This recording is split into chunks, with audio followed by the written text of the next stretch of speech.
Hello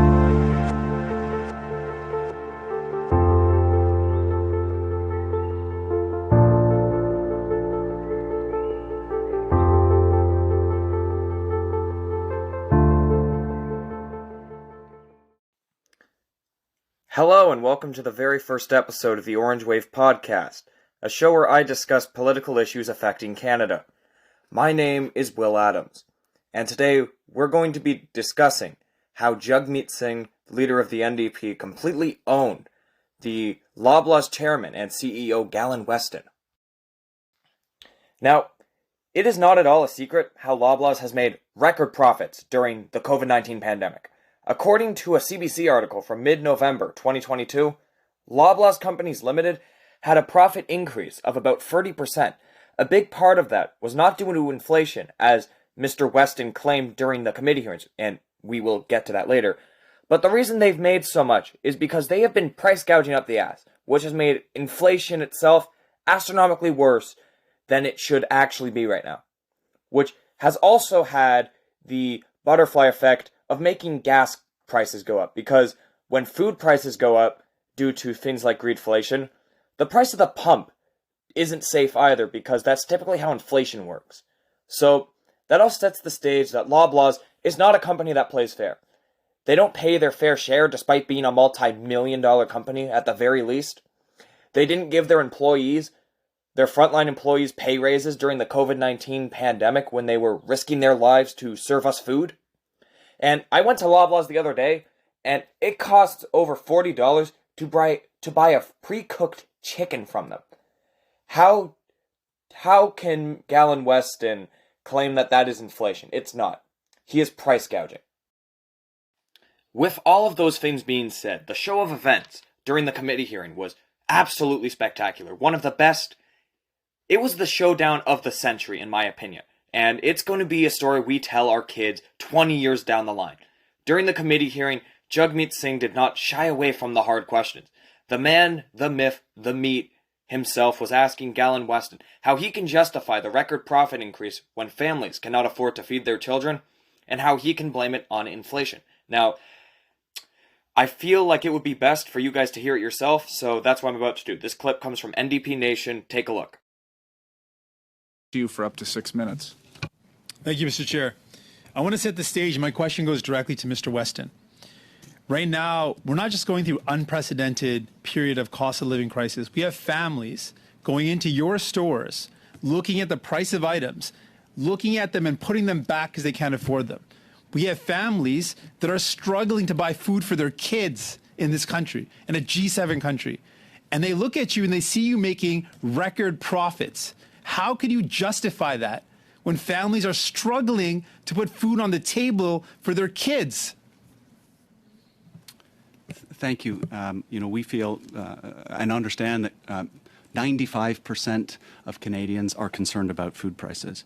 But grocery chain profits are not the reason for food inflation. And as I mentioned, profit is too much profit. Well, so a company needs some degree of profit. Record profits more than you've ever made. Mr. Singh, I'm going to stop you there. Of course, your time is your time, and I can appreciate that. But we've in fact, we summoned these witnesses to come here. You ask a question. Every member of this committee is expected to be able to hear the response.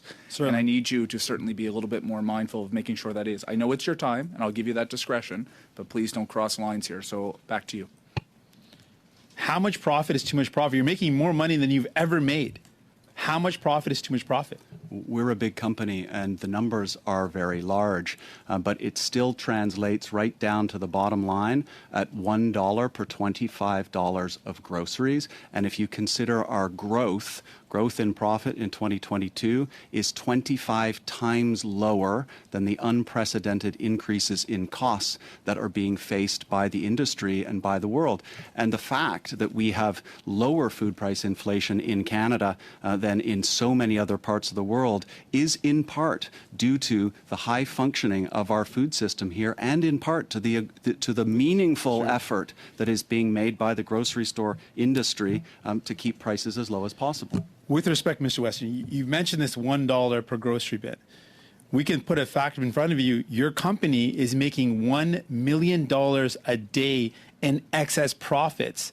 No one feels sorry for your profit margin when you're making $1 million, not just in profit, in excess profit a day at the same time that Canadians are experiencing the most unprecedented inflation in their lives. How can you look a family in the eyes and tell them that that's okay? What you're doing is okay. I had a conversation with a customer in a store just the other day. She came to me and she said something similar. She said, how can you have such exorbitant profits? And I sat down. I didn't sit down with her, but we chatted for about 15 minutes, and I explained, what I'm explaining here to the committee, and she understood. And she said, okay, I didn't realize that. That's not the way it's being characterized, when I read the Globe and Mail or when I read the Toronto Star. And I said, yeah. I said, look, all I can tell you is that this is the truth. This is what's going on. And if we didn't raise retail prices as costs went up, the companies that we operate would disappear almost instantly. And that's why this point about low profit margins is so important. 100% of the total profit of the industry could go into lower food prices, and the price of a grocery basket for that customer who I spoke to would still be $24. And that's not to say it's not important, but our ability to affect this change is limited. That's why we need all to work together. How do you square that? How do you square what you're saying with the fact that you're experiencing unprecedented profits while people are struggling? How do you square that with the record bonuses that you and your colleagues are receiving? How do you square that with the excess profits that you're making per day? How do you square that with the record profits you're making year over year? How do you square that? It doesn't add up. Mr. Weston, I've got more than 2,000 people who submitted questions saying we are struggling while you're making these record profits. That explanation does not give any solace to the people that I've heard from at all. Truly beautiful. Those words of wisdom and honesty damn near brought a tear to my eye. This, for the record, is how you school someone. You don't label them CBC or the liberal media because they disagree with you. You don't call them gatekeepers or cry woke or scandal. What you do is you bring up the facts, hard, cold statistics, and that is exactly what Mr. Singh did right here.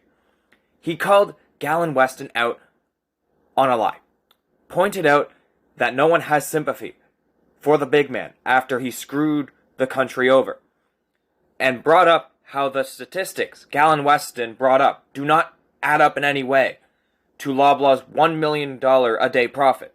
How Galen Weston and his colleagues have made record profits for themselves and sit there and claim they have made literally nothing. Now, notice how Galen Weston did not actually answer Jagmeet Singh's question. He put on a show of mental gymnastics, and Jagmeet Singh was having none of it. He called him out on his lie, and it is the most glorious thing I have seen all year. I think all of this is the real reason why Pierre Poilievre and the Conservatives will not actually try to debate with Jagmeet Singh the way they do with Trudeau in the House of Commons during questioning period. Because although they're quick to call him out on Twitter for shit that he did not do at all, they will not actually talk to him in the House of Commons because they know that Jagmeet Singh is going to school them. Because the way the Conservative Party is being run right now, they're essentially the party of cowards. They don't have an economic platform. They just want to cozy up on social issues, and they're trying to steal the PPC's lunch, which is getting the extremist vote, the Trumpism vote, the racist, white supremacist vote, by the way. A bunch of NPs, including Leslyn Lewis, met up with Christine Anderson, a member of the European Parliament, and she is a known Nazi. That is a fact, and they had lunch with her. And Leslyn Lewis, instead of apologizing for that, clearly, she should have known that was a thing, and she did. They were lying when they said they didn't know. Instead of apologizing, she decided, and Pierre Poilievre did this too, they decided to say that it's okay when they do it because Justin Trudeau did blackface when he was 20. And they completely forget the fact that someone like myself, I believe that it's both bad when the Prime Minister does blackface, and I also believe it's bad when the official opposition meets with Nazis. and I mean the official opposition in the sense that Pierre Poilievre partnered with the so-called Freedom Convoy, bought them donuts, cozied up with Diagolan, was swapping spit with them until they threatened to sexually assault his wife, which I am in no way condoling. I am no way defending that. That is completely awful, and I hope that Pierre and his wife are doing okay. But that's kind of what you get when you side with those kinds of people, and you try to make them your friends. Pierre Poilievre is... I've heard people call him a populist. He's not a populist. Ron DeSantis is a populist. Pierre Poilievre is a political opportunist. He is a complete grifter, and he's adding to the Conservative Party's whole thing of... They don't actually have a platform anymore. They're just going for the most...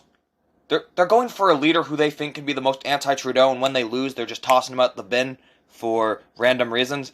It happened with Scheer. It happened with Aaron. And it happened with Pierre.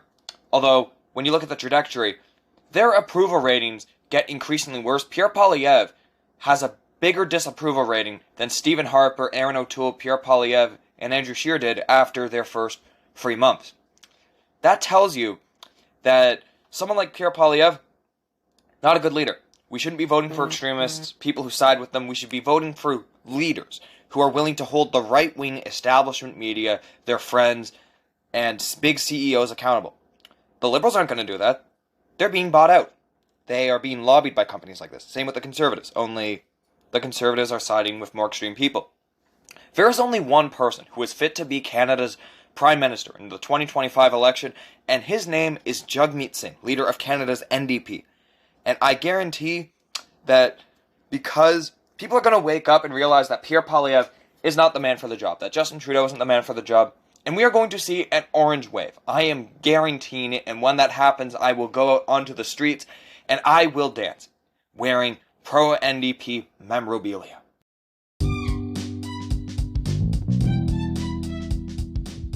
With that being said, I want to thank you for listening to the first episode of the Orange Wave podcast. I am your host, Will Adams, and I hope you have a great day. And remember, Jagmeet Singh loves you.